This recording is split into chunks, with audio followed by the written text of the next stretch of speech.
Ladies and gentlemen, welcome back to the Front Row Access Podcast. I'm your host, Steven Russo. I'm Anthony, and it's one of them weeks where we don't even bring a studio audience. It's really that bad, guys. It's tough being a fight fan right now, you know. I don't mean to waste your time. You guys see the video. You guys clicked on it, bro. Conor McGregor has pulled out of his fight against Michael Chandler on June 29th at UFC 303. I thought I'd see him fight finally. I know. And then, on top of that, it took me 2 weeks to recover from a Dustin Poirier title loss.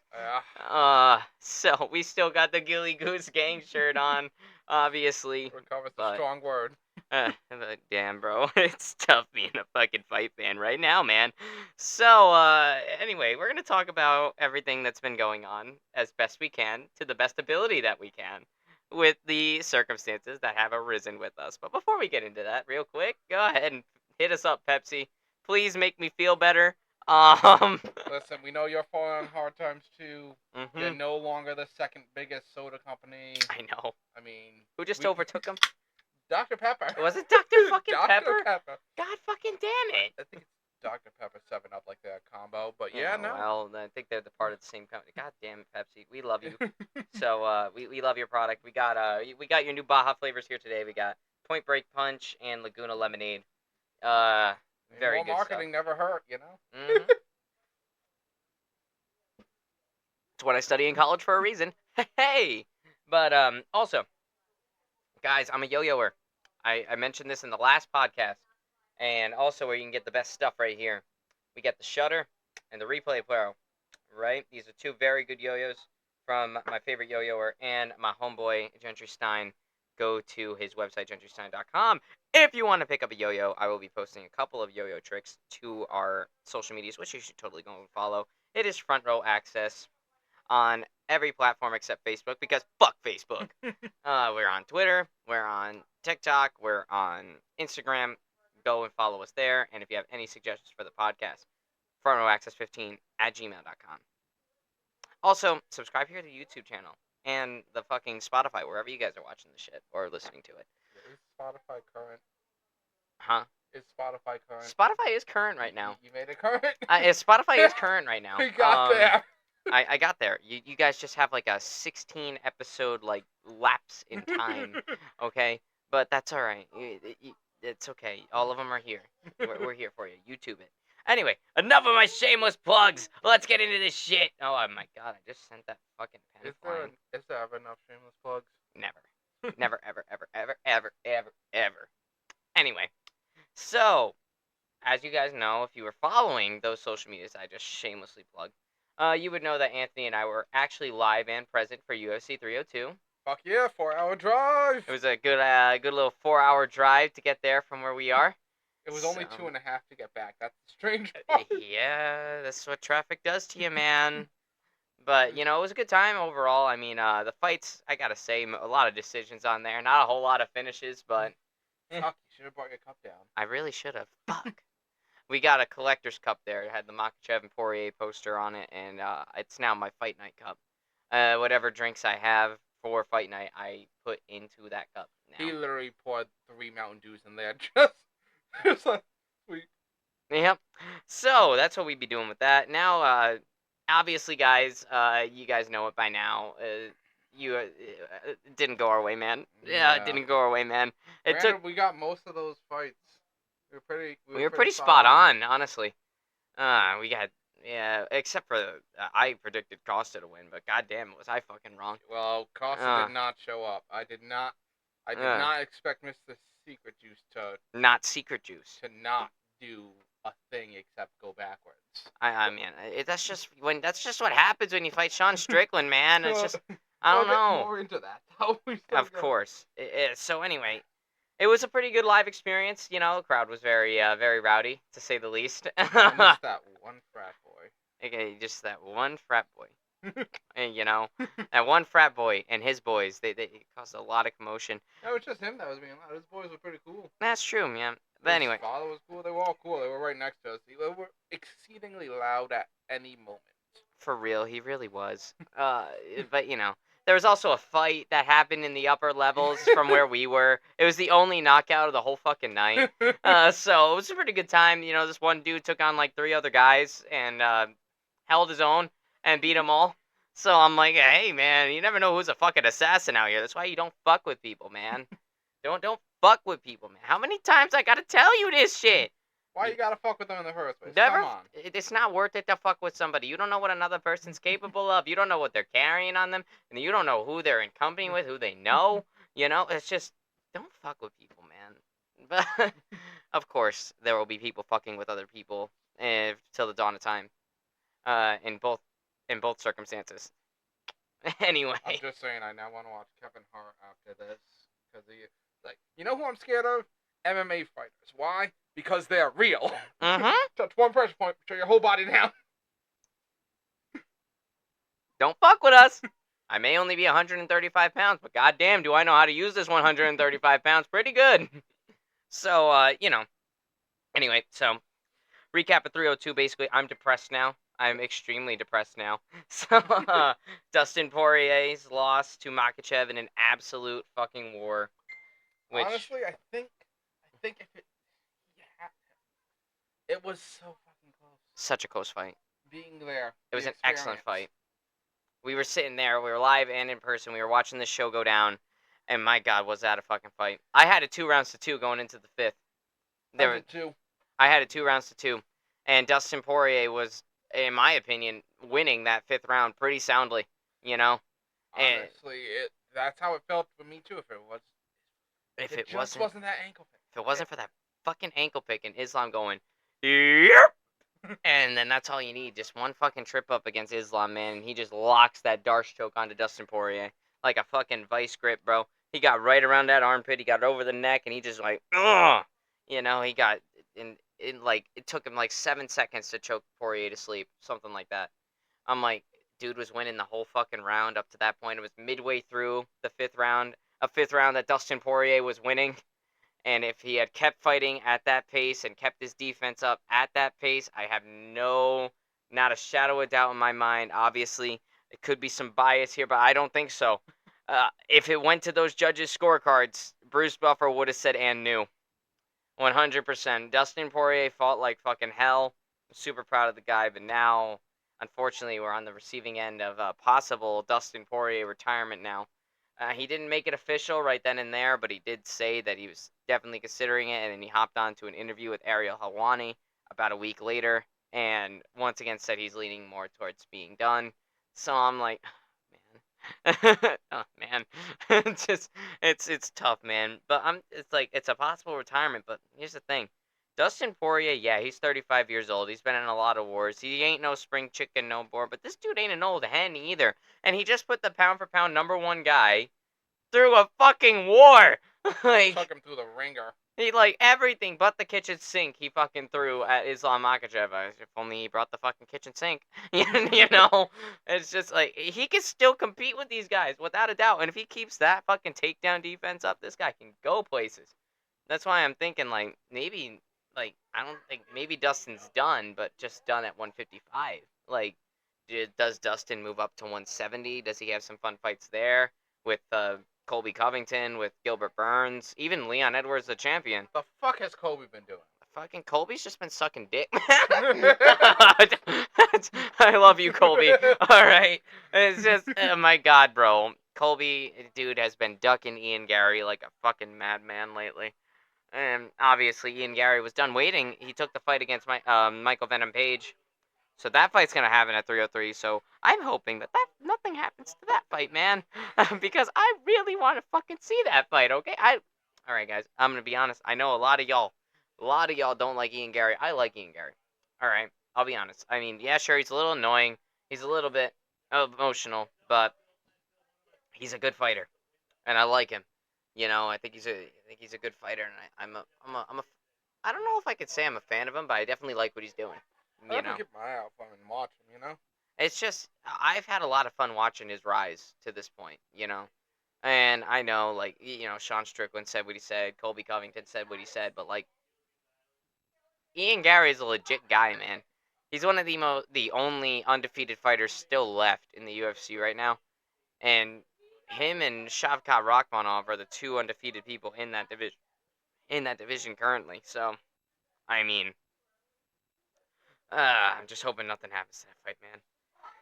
But I mean, Anthony, what do you think about Dustin Poirier at 170 though? You think that could happen?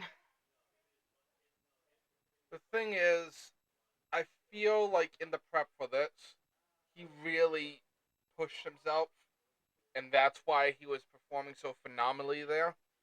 I honestly, I would take that as kind of like crushing a fighting spirit there, and I don't want to say that, but that's kind of what it feels like for me. Yeah. I hope he still fights because the dude's a fucking fighter that can run with the best of them, and he's there. Like he's got a following.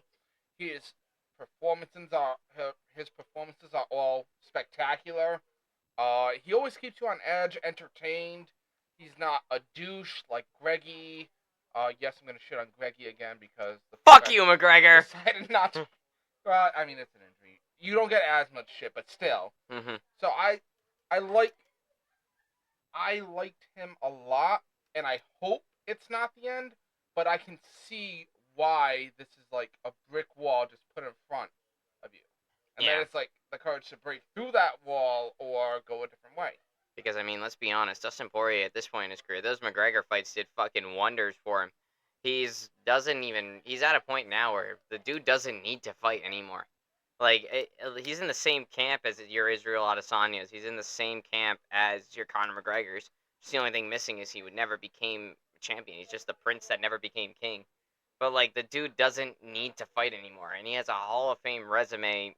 You know, even though he didn't have a undisputed title, if it is the end, if he goes down as the prince that never became king, then yeah, sure, he didn't win the belt, but he beat so many former champions, and he's put on some of the best fights. I mean, he's fought the who's who of the 155-pound division, even 145. The dude's fought Cub Swanson, he fought Michael Johnson, he's fought Bobby Green, he's fought Conor McGregor, Justin Gaethje twice, Michael Chandler. Like, this dude has fought fucking everyone. Like, name a guy, Dustin Poirier probably fought him. At least between 145 and 155. I will say I liked Khabib there at the end. Yeah, Khabib embracing Dustin Poirier at the end of the fight. That was awesome to see. It was like two old friends reuniting after a long time. And then Khabib, obviously, checking on Dustin Poirier after Islam had just choked him unconscious. He's checking on him like, oh, you good, man? He picks him up and then just, he holds his arm up in the air. He hugs him. I like seeing that. And obviously, there was a little bit of a miscommunication between Dustin Poirier and Islam Makhachev at the press conference. And leading into the fight, but like obviously they buried that hatchet right before the fight. Excuse me. So it's just it was nice to see Khabib in there, and him holding up Dustin Poirier's hand just like he did with him after they fought, and he choked Poirier to sleep.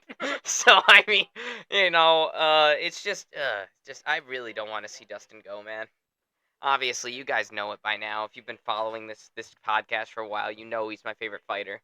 So like, he's brought the hot sauce down here too before, yeah, you know. it's just I don't want to see him go, and I think there's a lot of other fights that he can do at welterweight that could still give him some pretty good numbers, some pretty good like views, but like at the same time, he doesn't really need that no more, man.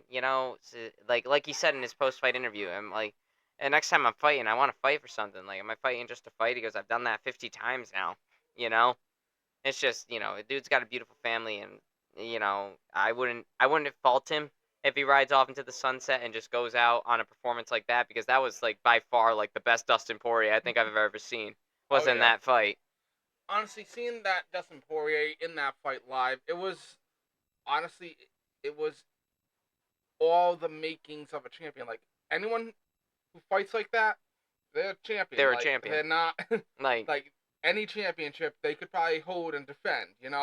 It's the fighting spirit and how much they give in their matches that makes a champion a champion. And Dustin fought like a champ that night, man. He fights like a champ every time he's in there, man. Like, it's just unfortunate that he had to go against some of the best lightweights. I mean, the dude's had 3 lightweight title fights now. And he had to face a prime Khabib, a prime Charles Oliveira, and a prime Islam Makhachev. He's literally had to fight the 3 best lightweights ever for the title. And I mean that last performance with Islam, man, he fought like hell, man.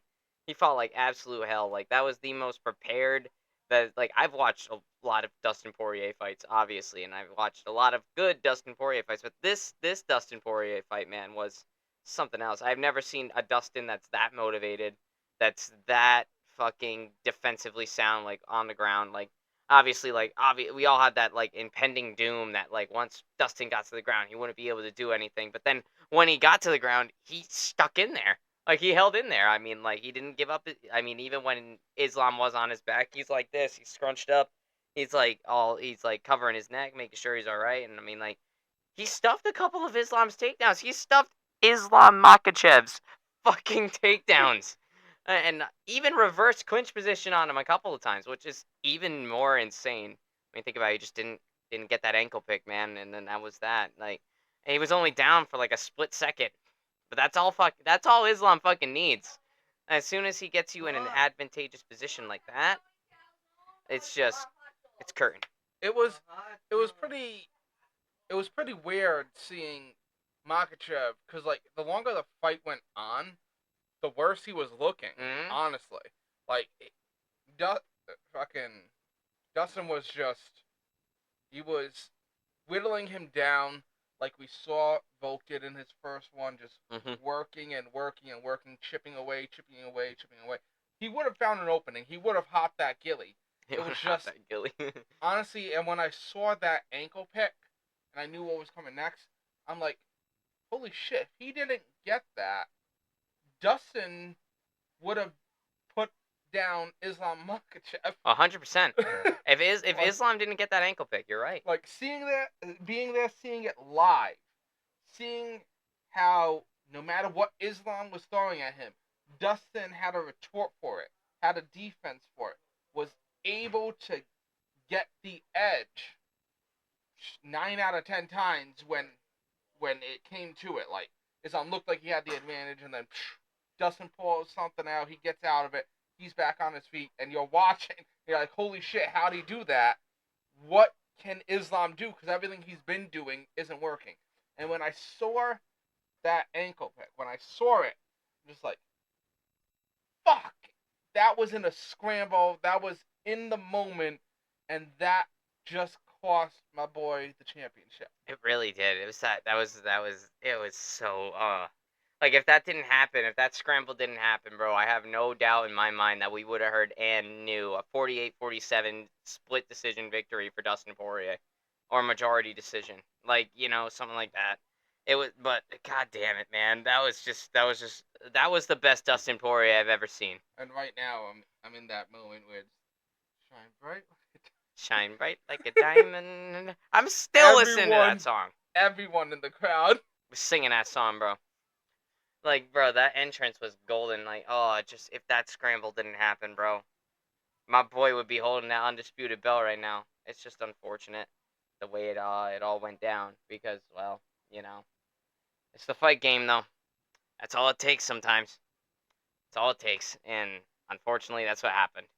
But also, we had a co-main event that was rather, I'll be honest, lackluster. Left more to be desired, but it was just typical Sean Strickland, Yeah, I was gonna say, to be honest, it was kind of what we should have been expecting, and what I kind of did expect, if only because, like, Paul Acosta, he's maybe once he's shown up for me. Like, I'm like, oh, that's what we're talking about when we're talking Paul Acosta. Other than that, like, I'm like, goddamn, bro, what the fuck, Costa? I had you winning that fight, bro. I really thought he would, but I guess not. But Strickland dog walked him the entire fight. Just like Adesanya. Just like Adesanya. It was like watching Israel Adesanya versus Sean Strickland all over again. Just this time I was live and in person for it. That's exactly what this fight was. Costa was struggling. Couldn't find his range. Couldn't find his jab. Couldn't find any kind of openings on Sean Strickland. That's just because that's who Sean Strickland fucking is. He just walks you down, gives you no space, hits you with a couple of strikes, and then he keeps walking you down, gives you no space. But the thing is, and yes, I'm going to be tearing Paul Acosta for this, but you just said that's who Sean Strickland is. If you know That's who you're fighting, and that's how he got the championship, and that's who he is. Why aren't you prepared? I, Too much secret juice? it was probably too much secret juice, but honestly, I think he might have known what he was getting into going into that. It's just like when people fought Khabib. Yeah. Everybody knew what Khabib was gonna do to you. Everybody knew that Khabib's gonna shoot for your legs. He's gonna take you down. He's gonna beat you up. Everybody, damn near everybody, knows that going in. And even though you're expecting it, it happens. And doing it in training, doing the reps in the gym, that's one thing. But being in the actual fight at that very moment and actually like expecting what you have been expecting the entire camp, and it happens, that's it. But, Like, but in that regards, mhm. I'm gonna counter with Dustin. Yeah, He that's knew true. He knew what was gonna exactly. happen. He had Islam down, Mhm. and he was finding his way to the victory. He knew what to expect. He knew how to stop those takedowns. He knew how to get back up. He knew how to recover. Yeah. Where was Costa? Where was Costa? Well, I think the reason why Dustin was able to do so good with Islam, like a big reason for it, like obviously he knew it was his last shot, so like he was gonna fight like hell, but just I think that Khabib fight that he had really helped him with dealing with Islam, because I mean Islam's just Khabib with better striking. Let's be honest. Like, Islam's just Khabib with better striking. And most of Islam's takedowns come from clinches and upper body stuff. It doesn't so much shoot for your legs. That's what Khabib did. But like I think that fight, seeming as Dustin had experience with that kind of Dagestani pressure, I think definitely helped him with it. I was gonna say that's the other thing Mhm. with this Strickland Costa fight. I think the high pressure overwhelmed him. Yeah, that's exactly what happened. But I mean, you gotta be expecting that when you're fighting Sean Strickland. It's just like that's the thing, and it's like Strickland was just able to do whatever the fuck he wanted to Costa. Honestly, like that was just how it was. It was kind of funny to see Costa just back out. It's just like, oh, look at him go. He's a scared little doggy. Oh, there he goes. It just, but at the end of the fight, even though it was obvious Strickland won a 50-45, right? One of the fucking judges scored it 49-46 for Costa. I'm like, excuse me? Did we watch the same fight? I don't think we watched the same fight. The dude definitely bet on Costa. He Or it probably was did. Mike Bell. It was probably just Mike Bell. But like, I'm like, excuse me, did we watch the same fight? Cause I'm up here, right? I'm up here. I'm looking down at this fight, and I see Sean Strickland dog walking Paulo Costa here. Like, how in the fuck did that one home dude not see the fact that Sean Strickland was dog walking Paulo Costa? I'm like, I can't, man. I can't, man. Nope, nope. Not even gonna.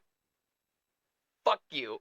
Maybe he'll get the entire Jersey Board of Commissions to get them to reevaluate how they ref things. Anyway, Just know this, Mike Bell. You will always live on in both our hatred and the fact that everyone had to group up and tell you how to judge correctly after that match. and I mean, the Strickland and Costa fight, like I said, it was a little bit lackluster. I mean, I'm not trying to I'm not trying to shit on Strickland or nothing. I mean, that's just how Strickland fights. It's That's just, why it's prime Strickland. That's yeah, exactly what you expect when you're looking at Strickland fight. yep. It's just it left a little bit to be desired, obviously, Oh yeah, for but sure. I wanted to see Costa show up. I wanted to see even if He was kind of like Kobe Covington in that regards. very much. Fuck, what the fuck, Colby? Seriously, dog. I'm still not over the fact that you lost to Leon. Yeah, you're gonna have to put on an amazing performance for us to forget about that. Like just fight Gilbert Burns, please. Like just fight Gilbert Burns and show up, all right? And just, dude, Colby forgot he was Colby until the 5th round. God damn it. What the fuck, Colby? But anyway, and of course, that could also, like, me going back to the Strickland comments, me saying more to be desired and shit like that. It's because we were coming off of the excitement from Kevin Holland versus Michael Oleksiejczuk. You know what I mean? Like, that was, like, that I could be looking at some, like, some really, like, tainted glasses, you know what I mean? Because, like, shit was amazing. because that Kevin Holland performance was fucking amazing. All right, Kevin Holland was, like, player of the night, honestly. Yeah. Well, player of the night was Poirier and Islam, easy. But like, if we wanted to choose somebody that also showed up the most outside of Poirier and Islam, it was Kevin Holland. You can say the fighter that showed up the most that night. Mm-hmm. Like, that was Kevin Holland. Like, the dude coming off of this embarrassment of a loss to Michael Venom Page back in March, right? Like, Michael Venom Page made Kevin Holland look like a fucking amateur. Okay, he made Kevin Holland look like an amateur, and I'm like, damn, how is Kevin Holland gonna recover from this shit, right? Obviously, when we was on the podcast, I was talking about how dangerous Michael and Jacek was, but I said that Kevin Holland would have the advantage on the ground, and that's where he would win. And God damn it, I was right. I'm proud of myself for that. It's just because, like, I knew, like, Kevin Holland. I was a little bit, obviously I was a little bit scared for Kevin Holland after that. A lot of fighters aren't the same after taking big losses. That's Tony Ferguson against Justin Gaethje. But I wanted to make the reference to that, just like running off into the sunset. Like, yeah, someone could take some advice on that. Doesn't matter. He'll win the next one. of course he will. And then he'll go. And right off into the sunset. Like I said, Tony Ferguson, the type of guy. He will ride off into the sunset after the next one. Right. After Right? you beat Michael Chiesa, you're gonna retire. Right? Just like, anyway. But back to Kevin Holland. Obviously, a lot of guys aren't the same after big losses, as I mentioned. That was a big loss for Kevin Holland.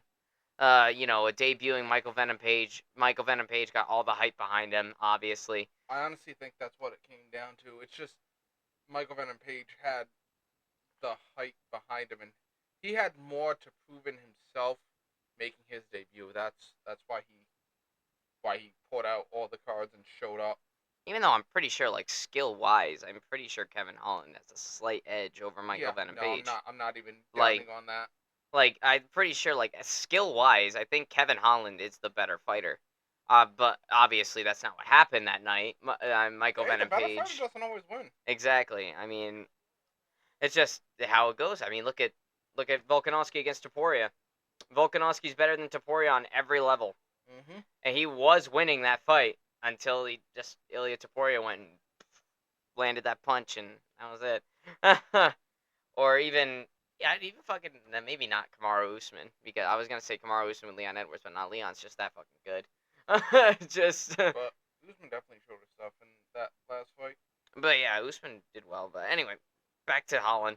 I knew he had a lot to do with this fight, and it was looking pretty bad for Holland at first. Bro got cracked pretty fucking hard, like seconds into the first round. I'm like, oh no. Like, dude got fucking cracked. It was pretty bad. But him getting cracked like that, and Olin Jacek wanting to jump on him and just finish the fight, obviously that's what you're supposed to do, right? That led to Kevin Holland being able to get his head back for a second and be able to lock up that almost triangle choke. He almost had a triangle choke in on him, and then when he reversed the triangle choke, got the legs away from his neck, Kevin Holland still had the arm, so he just said, fuck it, I'll just start pulling on the arm. And then give me your arm.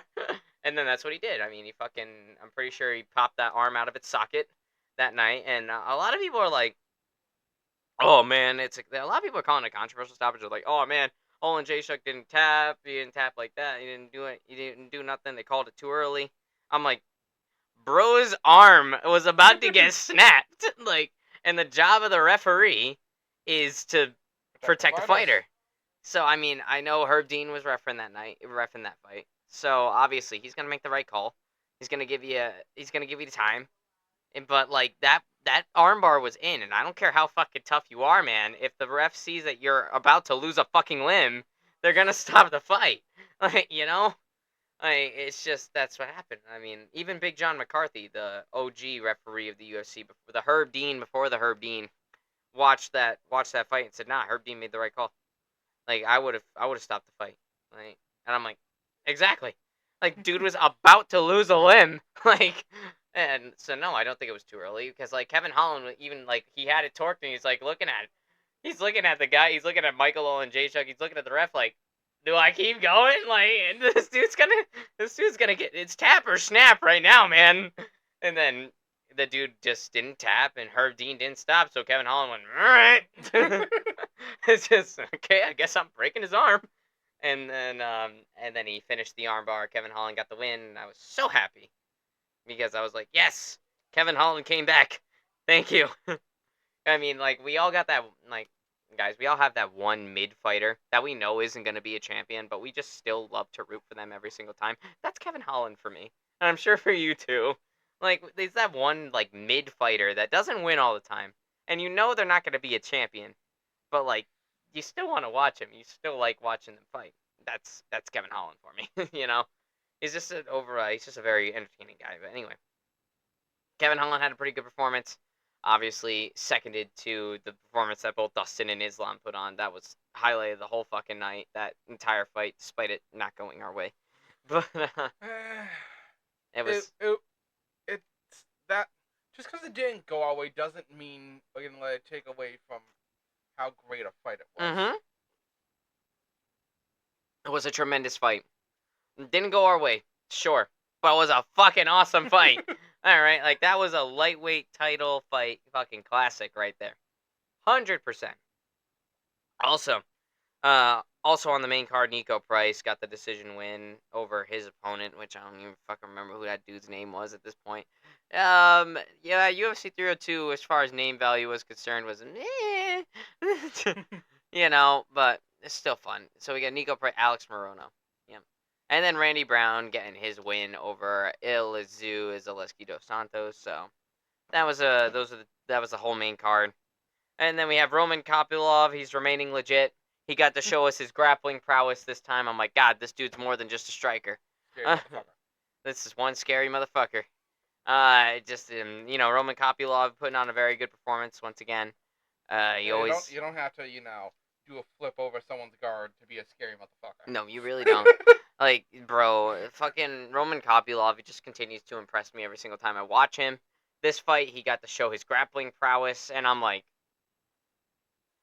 what the fuck can't this dude do? Like that's just you know. Then also Jolton Almeida getting his redemption after losing a big time fight to Curtis Blades. So losing a big time fight to Curtis Blades, he got the bounce back with a very early submission, if I remember correctly. It was like maybe a minute into the fight, something like that. It was yeah, round 1, 2 minutes and 27 seconds. Jolton Almeida submitted Romanov. I said that was the safest bet on the card. I was very much correct. So I'm like, out of everybody on this fucking card, everybody, and I mean even the main card included with Kevin Holland and Sean Strickland on there and everything.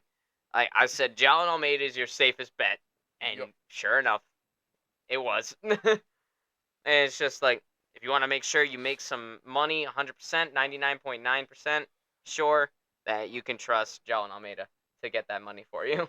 Especially with what he was fighting for. Obviously, he was on a big hype train, beating all these big guys. He's beating Derek Lewis, you know, and then obviously coming off of a high profile matchup with good old fucking Curtis Blades, and then just getting slept in the first round like that. Obviously, he had some shit to prove. He wanted to be like, I'm still here, motherfucker.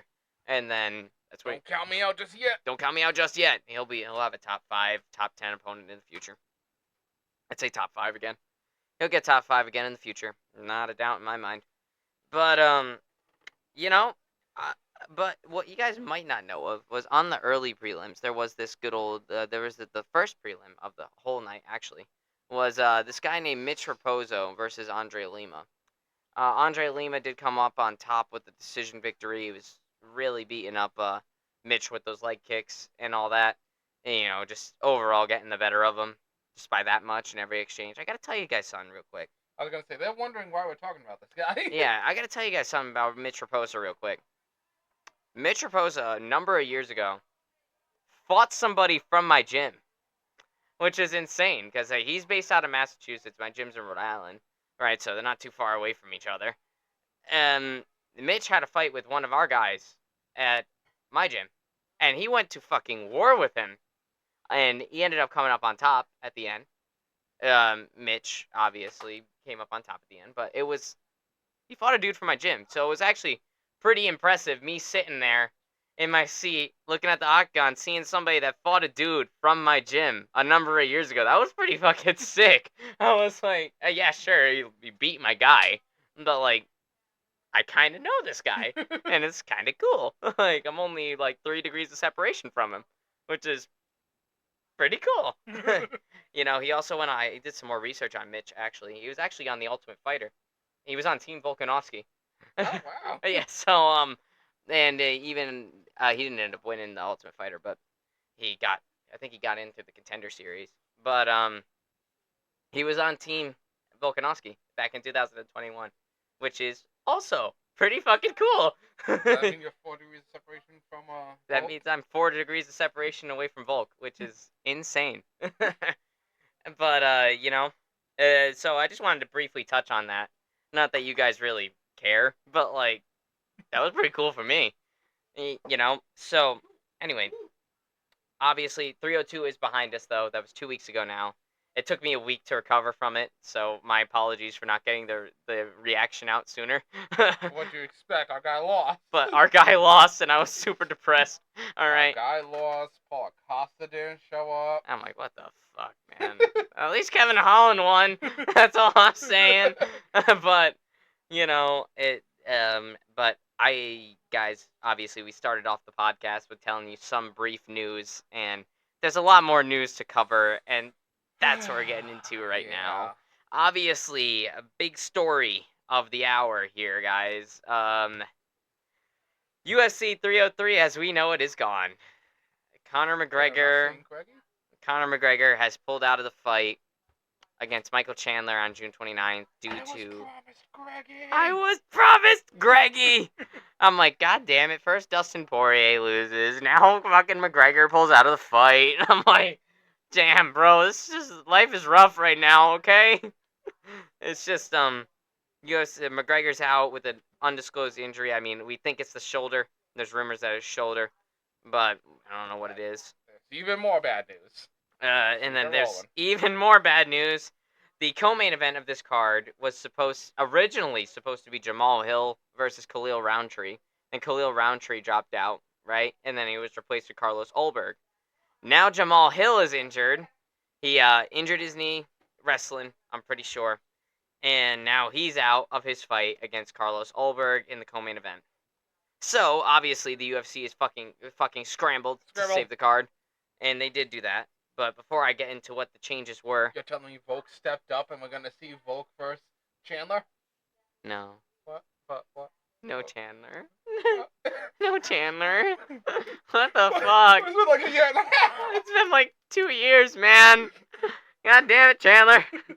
Poor Chandler, though. You gotta feel for the guy, man. He is stuck in limbo. The dude lost his ranking recently because of inactivity in the division. And now he just lost the fight with Conor McGregor.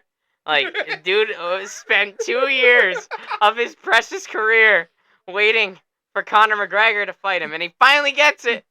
It's the goose that lays the golden egg. It finally gets there, and then 2 weeks out from the fucking fight, McGregor's out on injury. Thanos just snapped. Oh, fucking Jesus Christ, man. And I'm like, OMG. But we're gonna get more into that because there's still more news that I gotta break to you guys. You guys ready for some hearts to break real quick? Robert Whittaker was supposed to main event the UFC Saudi Arabia card, against Khamzat Chimaev, right? This would have been an awesome, awesome fight to watch for Khamzat Chimaev's sake. Obviously, coming off of a win against a short notice Kamaru Usman, so already a big win there at welterweight. Well, it was a middleweight fight, but he beat the second greatest welterweight in the history of welterweights. So I'm like, yeah, so this one, now he gets a chance to fight against one of the best middleweights in the world, against Robert Whittaker. This matchup had number one contender written all over it. 100%. Whoever won this fight, I have no doubt, would be Dracus du Plessis' next opponent, assuming Israel Adesanya doesn't slither his way into the title shot, which he very much could. That's right, because Adesanya. Because he's Israel Adesanya. He's messaged she wants to fight again. And yep, yeah, we'll get back into that though. And then so obviously this had number one contender written all over it. And since Israel Adesanya has been absent from the UFC, I have been on the train that I want Robert Whittaker to get his belt back, and I think I'm going to continue to be on this train for a while, just because I like Robert Whittaker a lot. That dude's such a balanced fighter, very well rounded. The guy's good striking, guy's good wrestling, good submissions on the ground. I'm like, this guy is awesome. Just his only kryptonite, Israel Adesanya. So, I mean, like, I love Robert Whitaker, though. But, unfortunately, Hamzat Chimaev became violently, and I mean violently ill, according to Dana White. That's what he said. Violently ill. And, unfortunately, had to pull out of the fight a week before we were supposed to see that one, which I'm like, man, I wanted to see that fight, bro. Robert Whitaker's still sticking in there, though. He's not dropping out of the main event spot. He now faces Ikram Aliskerov, who has been on a bit of a win streak lately. And I don't know what rank he is, if he's even ranked. Hold on, I'm checking the sources real fast.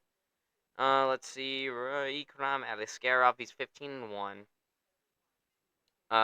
Let's see. Fucking whore, where is it? He's 31 years old. Let's see. He's from Dagestan. Obviously, another Dagestani fucking killer. And I'm like, and the dude is on a 1, 2, 3, 4, 5 fight winning streak since joining the UFC. So the guy has beaten a good amount of people. Yeah.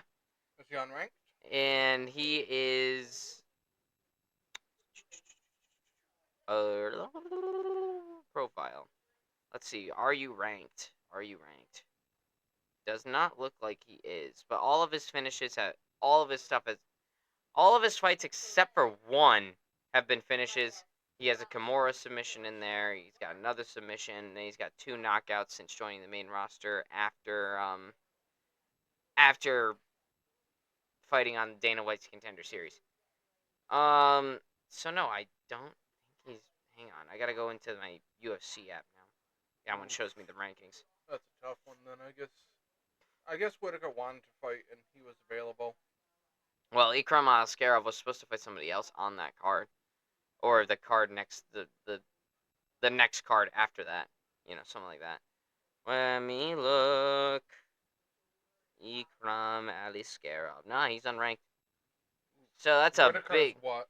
Whitaker's number 3 in the middleweight division right now. I So understand the hype train and putting it up against Whitaker, but it seems like a step down for Whitaker. it does, because Robert Whitaker has got nothing to gain after beating Aliskerov. Seriously. Like, he's just fighting to fight at that point. And that's also pretty scary too, because that means the other guy has Everything to gain and nothing to lose, really. Like, if he loses to Robert Whitaker, you lost to Robert Whitaker. But, like, if you beat Robert Whitaker, you could be on you could be on a fucking rocket to get Dracus Duplessis. Honestly, you're either 1 or 2 fights away from getting to the champ at that point if you beat Robert Whitaker, which makes it scary for Whitaker, especially because this dude's gonna fight like his life fucking depends on it. Probably because like he's not gonna get an opportunity like this again. He's 5 fights into his UFC career, and all of them have been finishes except for one. So I mean, the dude's looking pretty dangerous, and he was a very promising prospect on the Contender Series. I think I watched that Contender Series match that he debuted in, and the dude is good. Don't get me wrong; they're very good wrestling, but these Daggy boys, they know what they're doing. Well, see, the only issue I have with this is that he's unproven. Mm-hmm. I could see top 10. Give him one of them, yeah. 6 through 10, sure, I'd love to see that fight. But being on the fast track to number 3, that's just unfair, and you haven't proven yourself there. Because at that rate, you beat Robert Whitaker. You could definitely use this to get to title contention and whatnot. But what about fucking number 4 through 15 that you just skipped over to get there? Exactly. It's just everything. I don't think that was supposed to be the case. But yeah, I'll say everything's working out in this guy's favor. What's his name? Ikram Aliskerov. In Ikram's favor, and Whitaker just doesn't want to drop a fight. Just doesn't want to drop a fight. He just wants to get that payday, bro. And he wants to just get the money. So I see if Whitaker wins this, you put him against Strickland, and then they go after Duplessis. Yeah, because either way, no matter who wins that fight, if it is Strickland versus Whitaker next, assuming Whitaker wins this fight, then It would be a rematch with Duplessis for both of them, because I mean, Dracus Duplessis knocked off Robert Whitaker a couple years back. So actually about a year ago. Now that I'm thinking about it, because that's when Israel Adesanya jumped into the ring and said, what he said to Do a quick heel turn. did a quick heel turn on Dracus real quick, because because Dracus beat Robert Whitaker. But honestly, Robert Whitaker was looking pretty good in that fight up until the point that he got fucking caught. And then when he got caught and went down, and Dracus won, obviously, then Israel Adesanya and Dracus Duplessis looked like it would be the next thing in line. Then Dracus got some sort of injury, so then that went on the back burner for a bit. Then Sean Strickland walked in. Y'all know what Sean Strickland did to Israel Adesanya. And then that left Strickland versus Duplessis in a war, which I still think is fight of the year right now. Obviously, we'll find out. We still got a lot of the year to go, but Dracus and Sean Strickland, that was a very good fight. But then Dracus came up with a very very slim victory against Mr. Sean Strickland, and basically a coin toss of a fucking decision. That's how close that fight was. But you know, I don't know, man. Early favorite. I'm gonna say I think Whitaker's gonna win. Early prediction.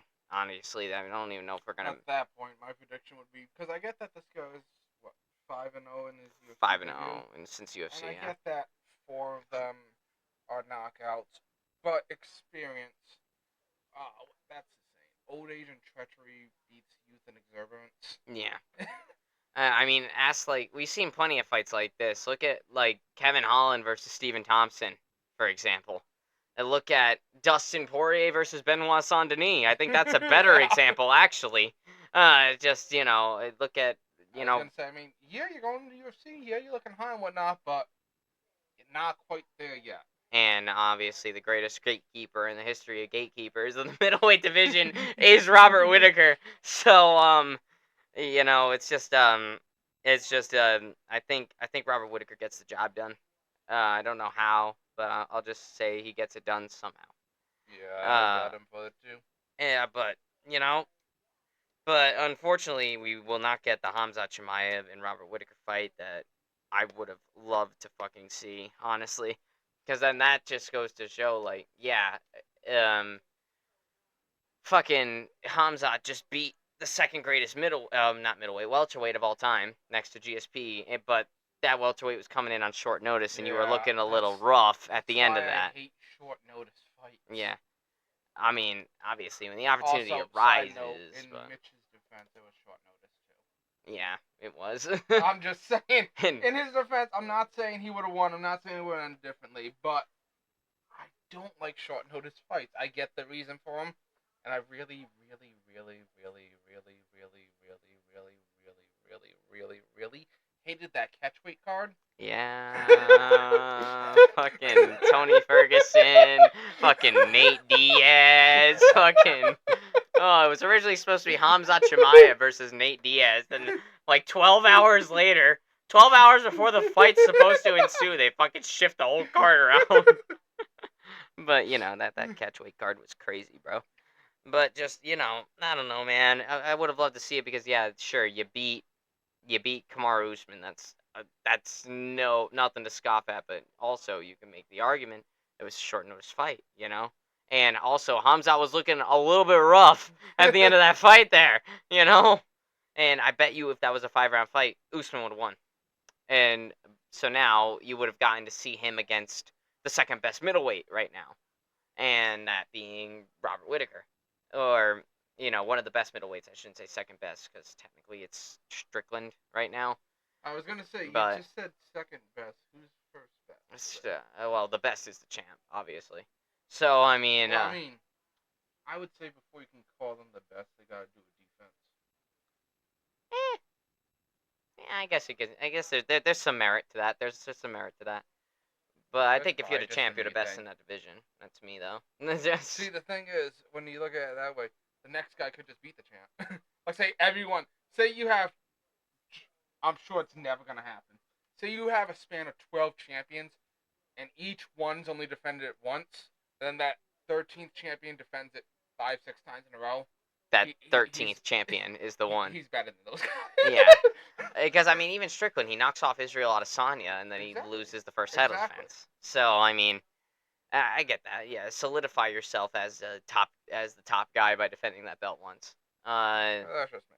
Yeah, no, you got some merit to that. Don't worry. It's just, you know, I don't know. It is just because you also never know if that guy is the best Exactly. until they beat somebody that's next in line. Because the thing is, it's one thing to get the championship. No one can take that away. But defending it, someone's gonna do it eventually. It's Yeah. just a matter of how long your span is. Look at Israel Adesanya, 2019 to 2022. That belt was on fucking lockdown from the style bender.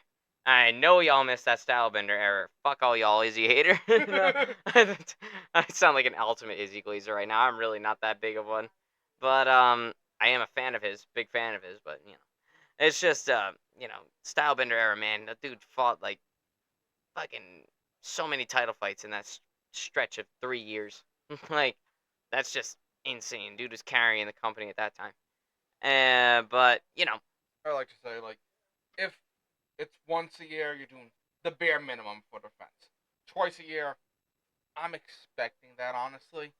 One maybe at the start of the year, one towards the end, just so you have rest and recuperation in between getting ready for a fight. Plus, you don't want to just keep going and going and going. look at Volk. Yeah. Look at Volk.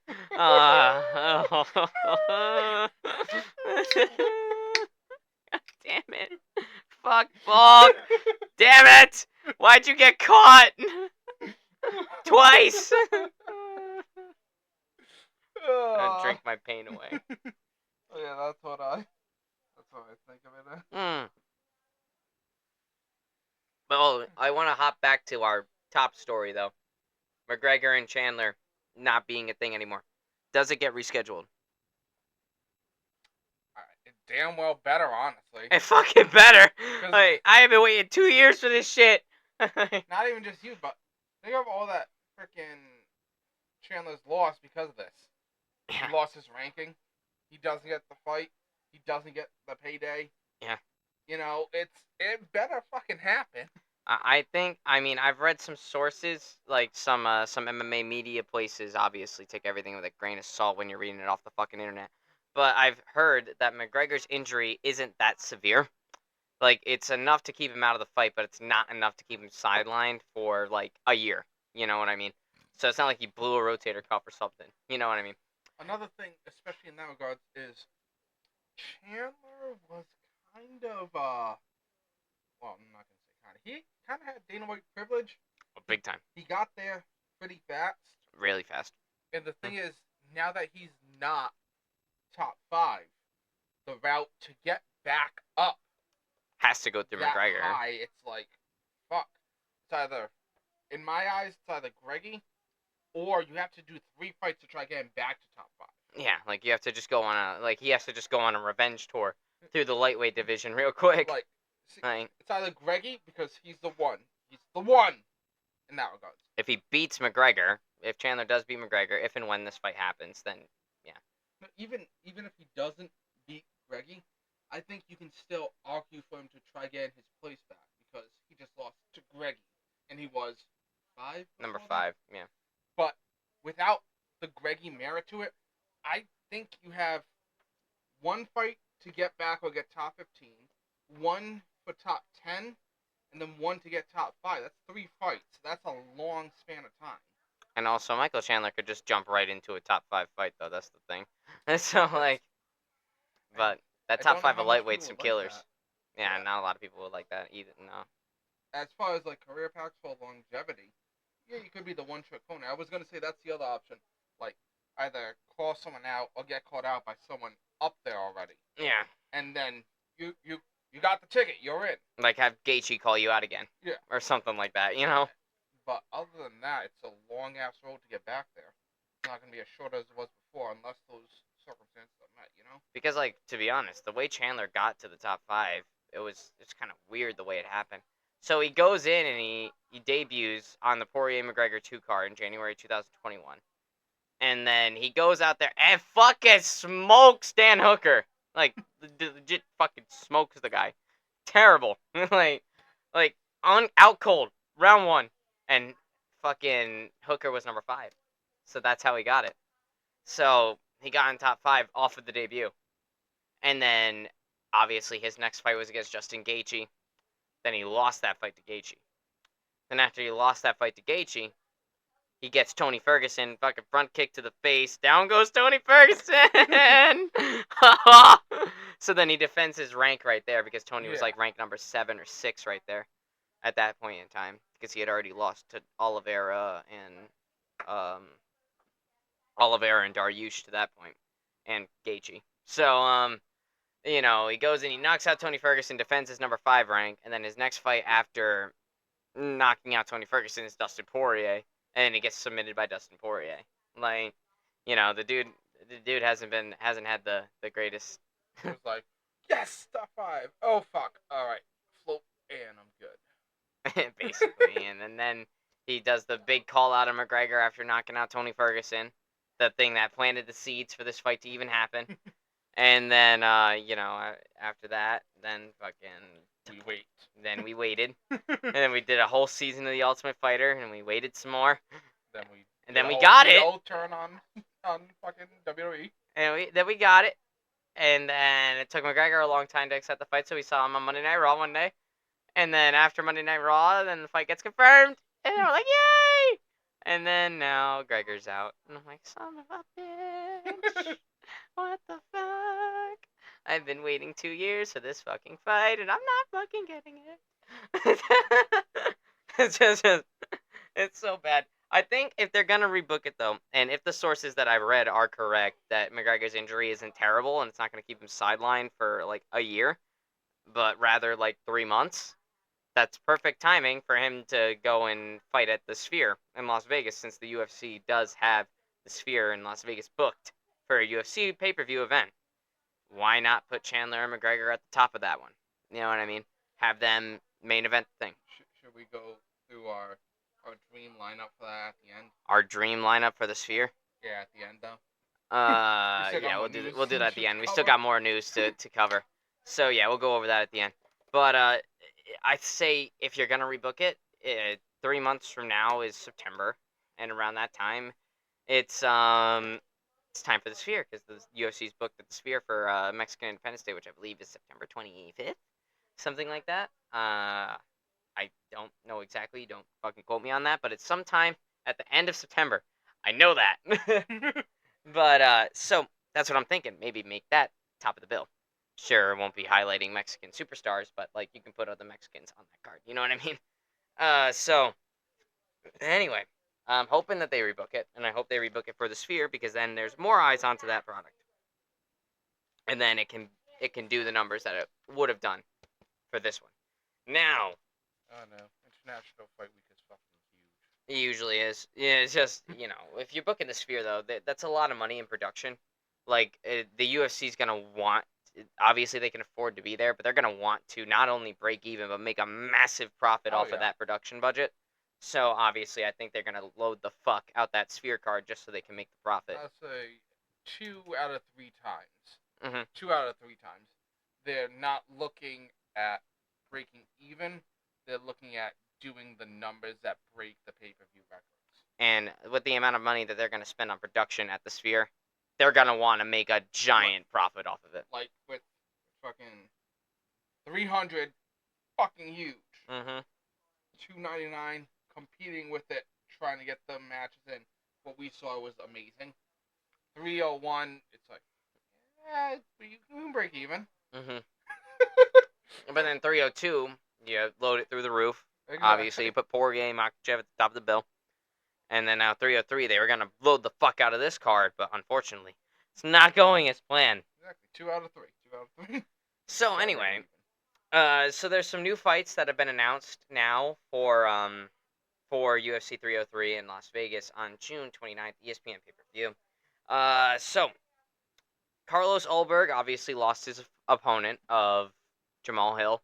So now Carlos Ulberg will be taking the third fight on the featured fight on the card. With he's going to be going up against Anthony Smith for that fight. So instead, Anthony Smith obviously coming off of that big guillotine win back in UFC 301 in May. So he's making a bit of a quick turnaround here, but he didn't take too much damage in that fight. That submission happened in like round 1. So, makes sense that he wanted to come back this quick, and plus Anthony Smith's just like that. He fights a lot. Yeah. So, Anthony Smith is now going to take on Carlos Ulberg, which I think that's a better fight for Carlos Ulberg than Jamal Hill, because I honestly think Ulberg would have gotten smoked by Jamal Hill. Jamal Hill's scary. Like, Jamal Hill, like, he's gonna, obviously, he's got something to prove after losing to Alex Pereira on, like, the grandest stage of them all at UFC 300, so I have a feeling that Carlos Ulberg would have been fucked if he Yeah, went me against too. Jamal Hill, if it went according to plan. So I think this is a better matchup for Ulberg, because I like Ulberg, don't get me wrong. I like a lot of those Australian guys that come out of that same camp that Izzy's out of, that Volk's out of, Ulberg's in there. So, and also I like Anthony Smith. So, I love his podcast with Michael Bisping. One of the reasons why I wanted to do this with Anthony, it Dude has was, great energy. yeah, Great stage presence too. yeah. So it's like one of my main inspirations for making this channel is the Believe You Me podcast from good old Michael Bisping and Anthony Smith. So, anyway, so Hill's out, Anthony Smith is in, and Carlos Ulberg drops down from co-main event status to featured fight status, which is still a lot of eyes on you. You're on the main card, and you're the fight before the co-main event.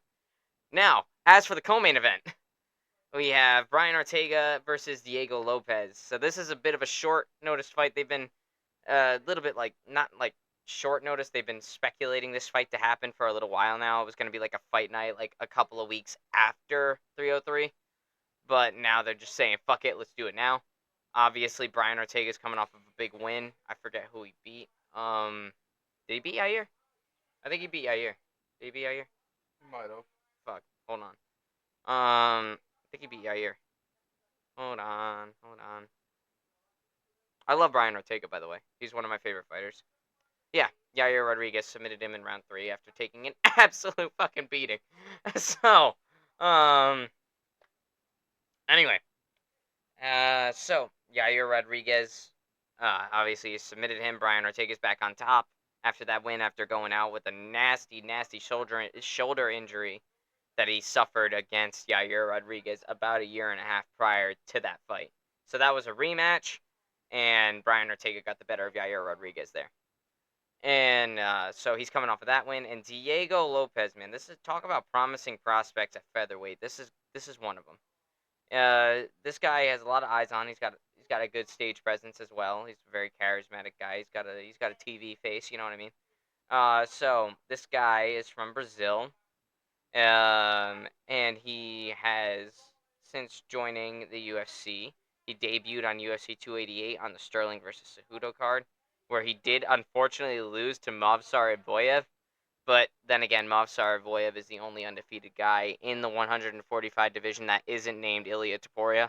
So, yeah, that's okay. But then he comes back in August of 2023 on a fight night, the Sandhagen versus Font fight night, and he gets that win by a submission over Gabriel Tucker, I believe that's his name. And then he fought again on the Prohaska and Pereira card in November of 2023 and knocked out Sabatini. I do not know what Sabatini's first name is. Let me click on his name, Pat Sabatini. I thought it was that. So then, and then most recently on UFC 300 against a pretty legit guy that's been there a while, Sadiq Yusuf.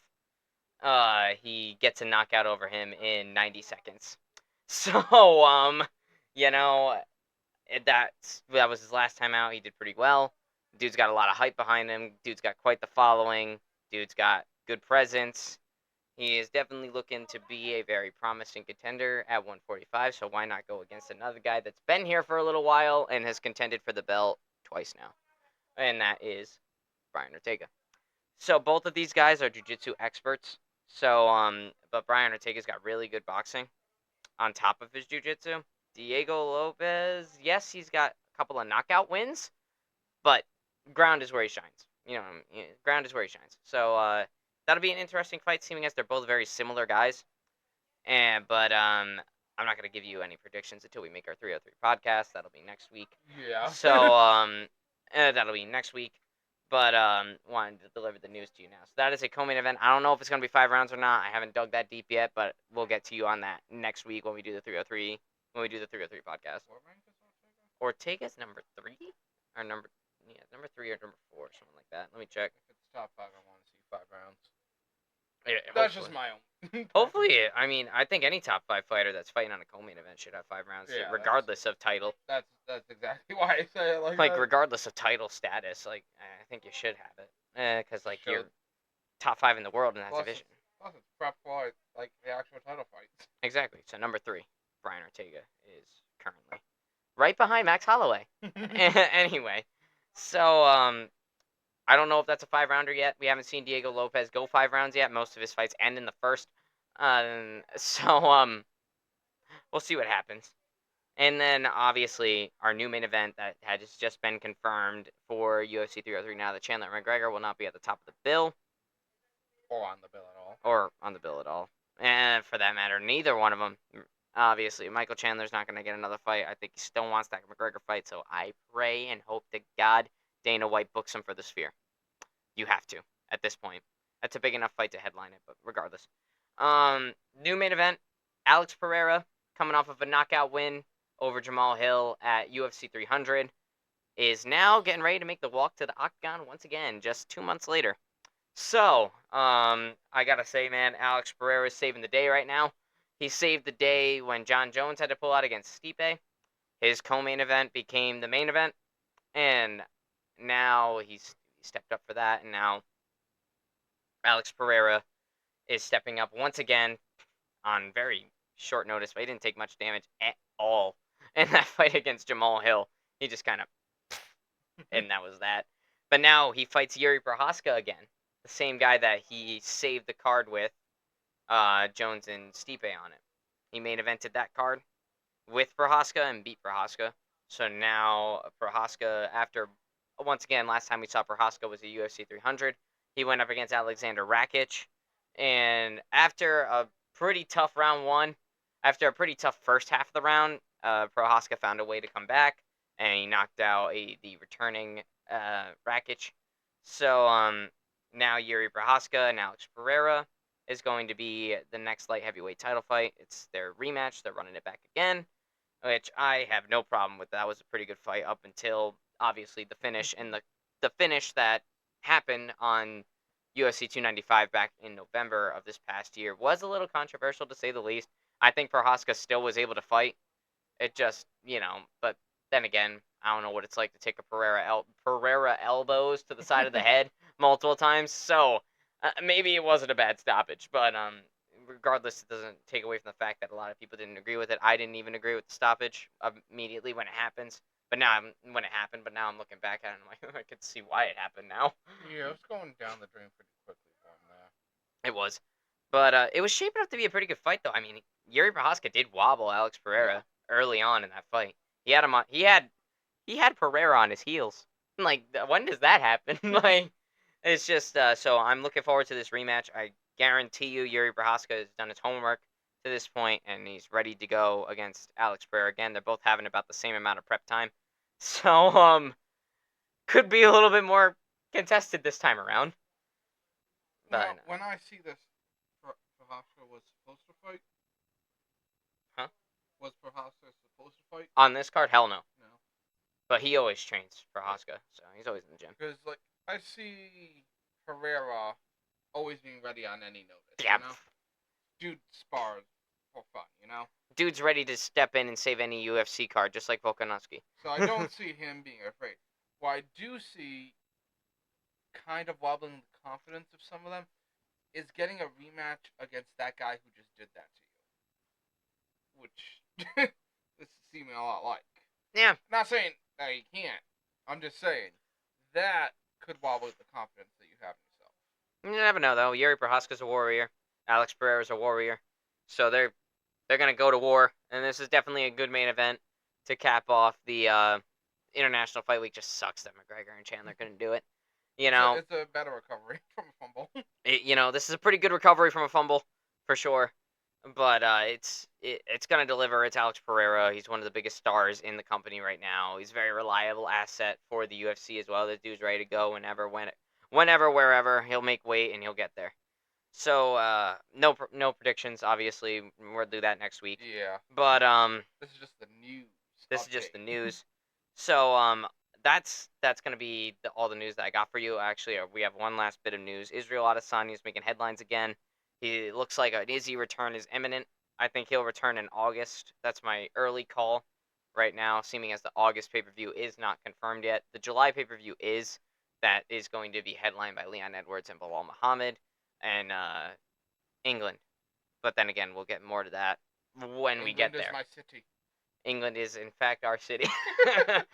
Fuck you, Jake Paul. But Speaking of which, no, before that, the thing is with this, Adesanya said he isn't looking for belts. He's looking for heads, right? yeah, he's looking for heads. Something to keep in mind there. Mm-hmm. Who's he going for? What's he going after? Why? Yeah, so interesting to see what Israel Adesanya's motivations are, because he said it's been about a year since he's fought now, just about, and he's ready to come back. And he's like, everybody's like asking. He said like everybody's telling me, oh, I hope you get the belt back. Hope you get the belt back. He's like, I got belts. He's like, I don't want the belts. He goes, I want to come. I'm not coming back for the belt. I'm coming back for heads. So I don't know who he's gonna face. Whether it's going to be Hamzat Chimaev, because that fight was rumored for a little while, or it's going to be a Sean Strickland rematch, or if it's going to be God knows what the fuck. They could just waltz him right into a title shot as well. But I mean, if Izzy doesn't want the title fight, I don't. If Izzy says he wants the title fight, UFC will give him the title fight. But if he says he doesn't want the title fight, they'll still give him a pretty big fight, and they'll have it main event or co-main event, something with 5 rounds. So He's going for the BMF belt. imagine, bro, fucking Max Holloway versus Israel Adesanya. That's actually really interesting, pound for pound. Like, if they were to fight, that'd be very interesting, but obviously it won't happen. Max Holloway's down here, Izzy's up here. Like, there's a 40-pound difference here. So, like, but nah, so Izzy's targeting a comeback. I'm going to early estimate that it's going to be in August. And he'll main event his comeback. Doesn't matter who he's against. Doesn't matter. It's Israel Adesanya. Israel Adesanya will main event. Not if it's Greggy versus. Not if it's Greggy versus Chandler, though. If it's Greggy versus Chandler, Izzy's gonna have to take the back seat on that one. But regardless, I'm excited to see what Izzy Adesanya does now that he's saying he's ready to come back. I'm like, all right. I think you were about to talk Paul Tyson. Yes. Jake Paul, Mike Tyson is off. You guys have heard the news by now. Mike Tyson suffered some sort of a medical emergency and had to call off the fight. But Jake Paul is now fighting Mike Perry, which, if you guys don't know who the hell Mike Perry is, where the fuck have you been? I think even I've heard that name. Like, where the fuck have you been? The dude is the Conor McGregor of bare knuckle fighting, of bare knuckle boxing. He is the Conor McGregor of that organization. This guy is super entertaining. He goes out there and beats the fucking piss out of people. He beats up Luke Rockhold. He beats up fucking... Oh, man. He beat up Luke Rockhold. That was a very big victory for him. And he's just been looking good all around in bare knuckle boxing. So now he and Jake Paul are going to be boxing on July 20th, the same day that Tyson was supposed to fight Paul. And I think it's going to be on Netflix still. We're not going to make a special podcast for that. Mike Perry fucking smokes Jake Paul. Fuck you, alright? I don't care, because Mike Perry is a fighter's fighter. The dude is in your face the whole time, relentless. The dude is ruthless and the king of violence. He says it himself. What if Jake Paul throws money at him? I don't think he'd care, honestly. Honestly, Mike Perry is just that fucking guy.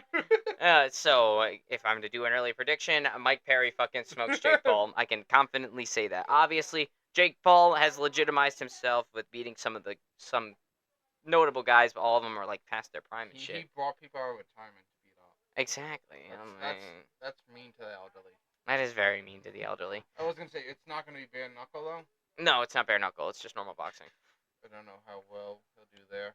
Granted, I don't know much about the guy. I don't follow that sport. Yeah, so but I have heard the name. That's that update there. And Side note. Yeah. We saw some great fights on 115. champion? One championship, yeah. Yeah, we saw some great Last fights. weekend, there was a one championship fight card. Mikey Musumeci and Rod Tang were on that card. Obviously, that's why I was watching, because those are like the two big guys in one championship that aren't named Demetrius Johnson. You know? Wasn't it that other fight? There were 3 fights I really liked there. So it was the Mikey Musumeci in the grappling match. There Yep, was Rod that Tang in was the great. kickboxing fight. That was also great. There was that guy that did all the MMA, all the grappling, made his MMA debut, and won his MMA debut and won championship. Because if you guys are unfamiliar with one championship is like this big experimental conglomerate thing of like combat sports in general. Like there's like on the same night of fights you can see an MMA fight, a kickboxing fight, a Muay Thai fight, and a submission grappling match. Like these are all separate sports in separate divisions with their own champions in each one of the sports. Like one championship is like very experimental, but it's like experimental in like the best way because you see four different sports on display that all have their own rankings, that all have their own champions, that all have their own weight classes, and it's just really really fucking cool. It just sucks that it's an Asia-based promotion, so most of the time when they have their one championship fight nights, it's like at 8:30 in the morning Eastern time. I'm like, bro, I'm working at that time, and it's You usually weren't today. I did work. Yeah, well, yeah, not today. Well, I had an afternoon shift today, but But yeah, no, we saw great fights there. It was really nice. look into one championship if you haven't already. If you have Amazon Yeah, Prime, it's Prime. it's free with Prime. It doesn't matter what it is, whether it's a fight night, a one championship fight night, or a one championship like pay per view. You don't really pay for the pay per view. It's just included with Prime. So I beg you guys to definitely go and watch some one championship. I think that's a very good organization, and I catch them whenever I can. Yeah, if you like MMA, you're not gonna be disappointed. No, if you like combat sports in general, you will not be disappointed with one championship. Even if you're just like a pure jujitsu guy, they have pure jujitsu matches that they just put on display there, and it's awesome. But yeah, a couple of names for you to look out for. Definitely look at Rod Tang. He's the Muay Thai flyweight champion right now. He even does kickboxing now. And yeah, Mikey Musumeci, he's the flyweight grappling champion, like those two guys that we mentioned. And then Demetrius Johnson's over there, and also Joe Haggerty. He's a two-sport, two-division champion. So all very notable guys that you should definitely check out if you have the time, obviously. But that's gonna do it for me, man. I ain't got shit left to say. Ant, you got anything? Where the fuck were you, Kobe? What the fuck, Colby?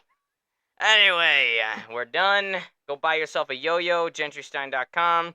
Drink your Mountain Dew. Follow our socials. Gilly Goose Gang forever. And Gilly Goose Gang forever. And we will see you guys next time.